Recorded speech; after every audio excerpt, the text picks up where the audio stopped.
Hi, my name's Gemma. I'm the Community Engagement Ranger for the North Access Team, Hampshire County Council. And we're here on a Hidden Walks today, but a Hidden Walks with a twist, because we're walking to quite a specific site to go and check out a beautiful local space, which has got some very, very interesting inhabitants. We're in Whitchurch, a really quaint village in the middle of Hampshire, in between Basingstoke and Andover. Really easy to get to as well. They've got a train station, which is on the direct line to London Waterloo, and they've also got really good bus service. If you're going to drive here, there's plenty of free parking. So we've already got a really, really good start for our Hidden Walks. Another reason to visit Whitchurch is they've got some really historic trails. It's called the Mill Trails.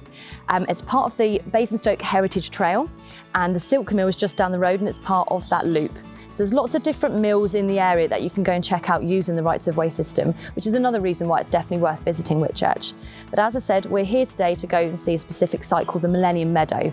So what we're going to do is we're going to walk up the main road from the Jill Nethercott Centre, which is where we've parked today.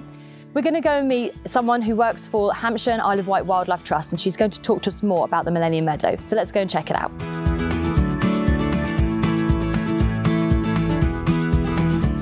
Okay, so we've walked up the main road, and now we're going to turn right down the weir, and that's going to lead us to our destination.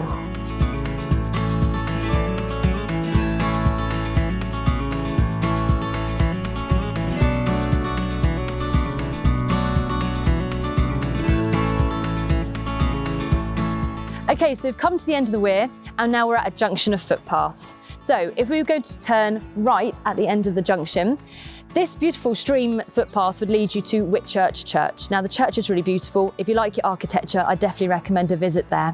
Also at the end of this footpath, there is a little doggy dip that the landowners have built in. I think that's a really nice touch personally. So if your dog likes to go into the river for a drink, that's the place to let them do it. Obviously, stressing to you now, it is a footpath. So if you've brought your bike down here, you will need to hop off your bike and wheel it down, okay? So you can't cycle on a footpath. Today, however, though, we're going to go to the Millennium Meadows. So we're going to turn to the left, and that is where we're going to meet Maggie from the Wildlife Trust, and she's going to discuss with us the importance of the Millennium Meadows.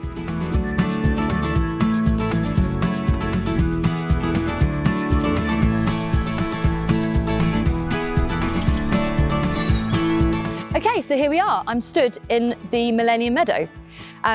I can hear some beautiful bird sound here actually. Considering it's mid-morning, there's a lot of bird activity here, which is nice to see.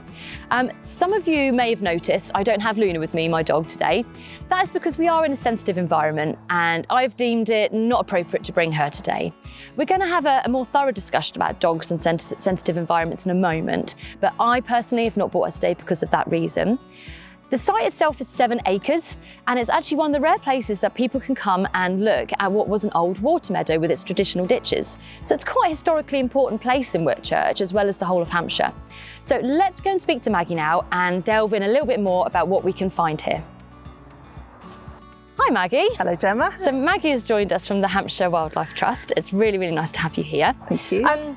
What's your job role? Why are you guys helping the Millennium Meadow? Yeah, so I'm what's called Community Catchments Officer at the Wildlife Trust, and I work on a big scheme called Watercress and Winterbournes, and that's really about protecting and enhancing the chalk streams. One of them is this one here, the Upper Tess, and we're doing that with local people, volunteers, landowners and stakeholders.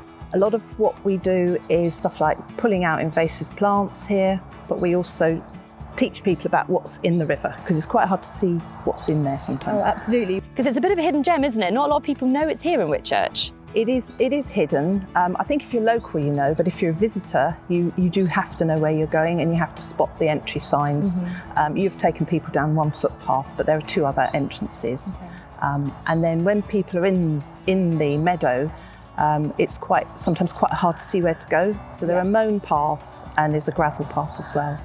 Because sometimes the wildflowers here are quite high, aren't they? So sometimes it's not very obvious. It has been mowed recently, but the wildflowers here are quite spectacular, but does make it difficult to know where you're meant to go, doesn't it? Yeah, it looks like it's going off in the middle of nowhere, but the paths are mown so people can walk around. Absolutely. Yeah. Something I'd like to talk to you about is having dogs here. So I've just told our viewers why I haven't brought my dog here today. Now, dogs are allowed. Yes, of course. It's common space. They are allowed. I just personally haven't brought her here today. But what behaviours would you like to see people doing with their dogs when they come to a sensitive environment like this? Yeah, so I would say, number one, pick up any dog poo. I think you've talked about that. Yes. If you've treated your dog with flea and worm treatment, the spot-on stuff on a neck or in a collar, maybe wait until that's dried off properly before you let them go in the stream. Okay. Because that's designed to kill insects and ticks, and that will kill the invertebrates that are in the stream. You know what, I never actually appreciated that, but of course it would. It's quite powerful stuff. Yeah. So that's one of the key things. And then if you're coming to somewhere like this where there is access, don't encourage your dog to run around too much up and down the stream, because for instance here we know there are waterfalls. Oh wow, okay. And you'll be disturbing them, and they're really rare and protected species. Yeah, I've mentioned to people already, there is a proper dog dip on the opposite side of the footpath, so there is somewhere appropriate for your dogs to go and enjoy the water. Yeah, and that's somewhere that they can cool off and have a drink. Yeah, absolutely. And yeah, I mean, so generally also keep them under effective control. So whether that's lead or if your dog's very good at coming back when called. Yeah, that's perfect if they're well trained and will do that. Absolutely. Not all, but I think generally just making sure that you are in control of your animal while it's here, especially because we're talking about sensitive environments, animals living outside of the water, but also inside of the water as well. Yeah. Okay, so we're at the stream edge here, and you're telling me that this is the really important part of this common area, aren't you? Yes, this is part of the river test, the upper river test, and it's a treble SI, that's the site of special scientific interest. Oh wow, okay. So it's got lots of protection on it, and it means that it's an extra special place for us to look after really carefully. Okay. Chalk streams are really rare and only found in England and parts of France. So although we see them all around, they are actually rare globally. And the water's coming up out of the chalk, keeping it nice and cool for the animals that are living in there, and keeping the gravels clear for any fish and invertebrates that want to lay their eggs there. And we've got lots of plants growing here as well that people can see if they're on a walk. So I can see quite a few. I've no idea about plants. Please tell me about them. So we've got watercress, that's the little white flowers. Oh, okay. We've got some flag iris, they're yellow. And we've also got some monkey flower, which we don't really want in here. It's an invasive plant, but we're working with the locals to get rid of that slowly. Right, so what, you just literally remove as soon as you see it? Yeah, we'll pull it out. Okay. And we've also got waterfalls living here. I'm really excited about this, by the way, because I think they're lovely. So we're really excited to find them here.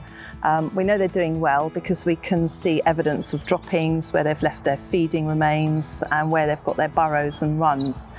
And they're a mammal that's in real decline. It's Britain's fastest declining mammal. Wow. And they are struggling mainly because of predation by American mink.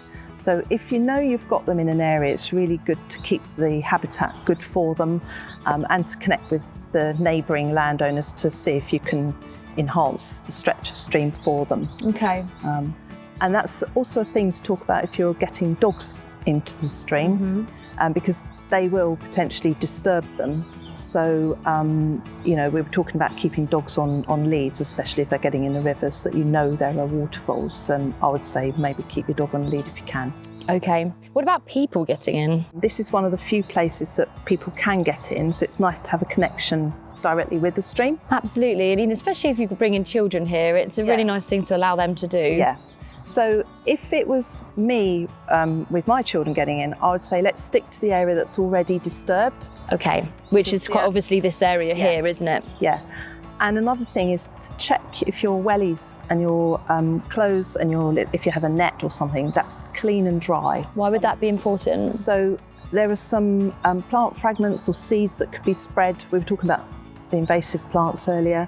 They can be spread by being caught in your wellies in the mud. Oh, okay. And also crayfish plague, which is something that spreads through chalk streams really easily and will kill native crayfish if you have them. Wow. So I would always say to people, if you're getting in the stream, make sure you've really cleaned your wellies properly, get all the mud out and let them dry properly. That's a really, really good thing to mention, actually. I think that's something people would just not even appreciate. I can already see here, getting this close, how clean and clear the water is. Wow, it's beautiful. Yeah. I can imagine there is so much thriving life in here because it just looks so clear. It is. And we did some stream dipping here not long ago, and we found lots of invertebrates, insects, little shrimp, some fish in here. They love these clear conditions. Yeah, you can see a little skater on top there already. Skater. And there's also, we call them banded demoiselles, so they're a damselfly with dark tips to the wings, and you can sometimes see them flying around, and lots of mayfly hatching now. So yeah, it's a good time of year to look at the insects. I think it's really important to note as well, when you come somewhere like this, is to take a moment, be still, sit or stand, just be still, and then the animals will start coming out again. Because naturally when you walk anywhere, everything goes away because they can hear you coming, and then it's when you calm down and when you just stay put for a while, then you start to see everything coming back. Yeah, it does. It starts to come back, and you can hear it, birds come back. Yes. Yeah. That was really stunning. You might see a waterfall. That'd be really exciting. Maggie and I are just having a look at all the insect life around here because there's a lot going on. What we mentioned earlier about just stopping being still. With insects, they don't tend to move quite quickly, so you actually have more of a chance of finding them. So we're just going to have a little look here and see what we can find you all. Maggie, what spider is it? I think it might be a wolf spider. It's got an egg. Is that an egg sac on it? Carrying its eggs at the back there, like a disc of eggs for protection. And we saw something earlier called a scorpion... Scorpion fly. Scorpion fly. They like it here. It must be a good habitat for them because you see quite a lot of them right by the water's edge. So if you see an unusual looking fly, looks a little bit like a moth with this sticky up tail, that's a scorpion fly. Oh wow. Okay, so something exciting has just happened while we've been talking down there by the river. Our colleague who's not on camera at the moment, she's just spotted a waterfowl in this very bank here. So it just gives you an idea of where you will find them. So it's not actually in the water. This is quite a considerable few feet away from the water itself. So that's exciting, isn't it, for you guys? Absolutely. That's a really good. Yeah, it's a good sign that they're doing well here, and they're out this far because they'll be eating. They eat hundreds of different plants, and there's lots of different plants here, so they'll be coming out and eating. And there might be some burrows here as well. So yeah, so we're this just is talking normal. about IDing them though, because the likelihood of ever seeing one's quite low. Yes. But you may more often or not see signs of them. Yeah, so if you're looking for signs, one of the signs that's easiest to see is where they've been eating something, and they've got a characteristic bite, and they leave the plant stems with this 45-degree angle. So if you've got a stem and it's got a slice sort of down rather than straight across at 45 degrees, that's a vole. So if it's by a stream, it could be a waterfall. You do get other voles as well. Yeah. So then we also look for droppings because their droppings are characteristically tic-tac shaped. Oh, okay. And that's a diagnostic way of saying, yes, it's a waterfowl. And then we look for burrows and runs, so where they run around by the edge of the stream. Like their little highways. Yeah, exactly. So it's like a little tunnel through the vegetation. We're also talking sometimes that they're mistaken for rats when people see them in the water. Yes. So rats and waterfowls are roughly the same sort of size, but waterfowls have a much softer face, so it looks like their face has been cupped, whereas a rat's got a pointed nose. Yep. And waterfowls, you can't usually see their ears. They're really low in their fur. So that's actually, for me, the biggest thing is I can't see their ears, whereas rats' ears are very sort of pert and stick up more. If you do see them running around, or you see a rat run is very much more a definite one-way sort of route. Okay. Whereas waterfowls crisscross and travel through the vegetation. Okay. Basically, keep your eyes peeled. You never know what you're going to see. Yeah, absolutely. There's a waterfall there.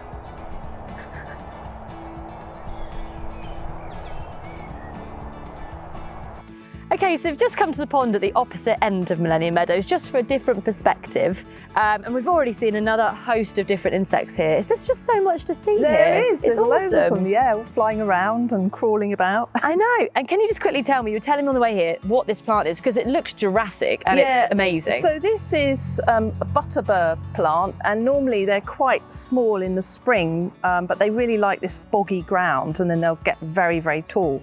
So in the spring, you'll see the flower spike, and it's a really important plant for pollinating bumblebees and insects that come out early in the year. There's not a lot of other plants around. So it's just quite it likes these conditions, so it's fine. Thank you so much, by the way, for today. I think we've seen a lot, and we have seen a waterfall. That was really exciting. I think we're all just a bit like, a bit giddy about it, really. But we've just seen an endangered species, and we've been here a couple of hours. Yes. I think it just provides people with that knowledge of where you are, appreciate where you are. All these animals which can be seen if you just take the time to look and to be quiet and still for a little bit. Yeah. They come out. Yes. And this is in the middle of Whitchurch. You know, you don't have to go anywhere specifically exciting or anywhere tropical to see these places. Yes, absolutely. It's in a Hampshire village. Yeah, it is. So really exciting. Yeah. But it just, I think, shows you all that by going on a walk, using your rights of way network, you can come across little hidden gems like this and see so much and really make your walk quite special. And so thank you so much for showing us this. You're welcome. And if people want to join in with helping places, there are lots of volunteering groups that they can get involved in. So if they can look locally and find out, well, is there a group, or they could even start one up themselves. And just get involved in doing some surveys or helping pulling out plants that shouldn't be there, that kind of thing. They can really help. And it's the simple things like that, isn't it? Pulling out your invasive species. You might think it's just pulling out a few plants, but it's a much bigger thing than that. Absolutely, yeah. It really helps the habitat. So, yeah. Thank you so much for your knowledge today. Thank you for asking me along. We're just really excited what we've seen, and what a really special place. And I really hope people can come here and appreciate it for what it is, which is just a beautiful little hidden gem, really, with an abundance of wildlife. Yeah. Thank you, Maggie. Thank you. Thanks for tuning in today. I hope you've enjoyed that Hidden Walk special. If you want to see more of what we do, check out our YouTube channels and our other social media networks. But in the meantime, I'm going to say goodbye and hopefully see you soon.